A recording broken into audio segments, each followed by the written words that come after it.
লেবাননে ফের ইসরায়েলি হামলায় শতাধিক নিহত।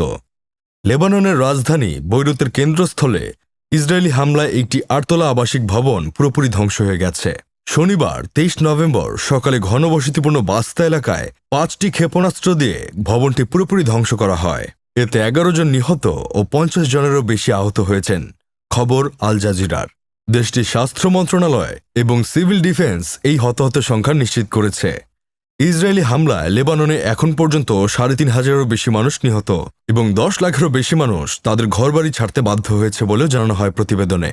চলতি সপ্তাহে বৈরুতে এটি চতুর্থবারের মতো ইসরায়েলি হামলা।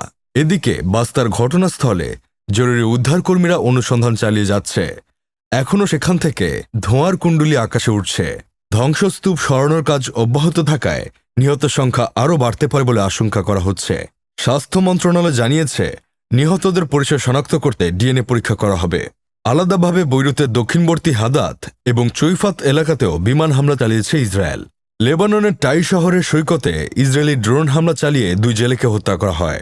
উল্লেখ্য, ইসরায়েল ও হিজবুলার মধ্যে চলমান সংঘাতের জেরে পরিচালিত পূর্ববর্তী হামলাগুলোতে বেশ কয়েকজন শীর্ষ হিজবুলা সদস্য নিহত হয়েছেন। তাদের মধ্যে সংগঠনটির নেতা হাসান নাসরাল্লাহ রয়েছেন। আন্তর্জাতিক desk, Sadman Sakib, Bangladesh news today.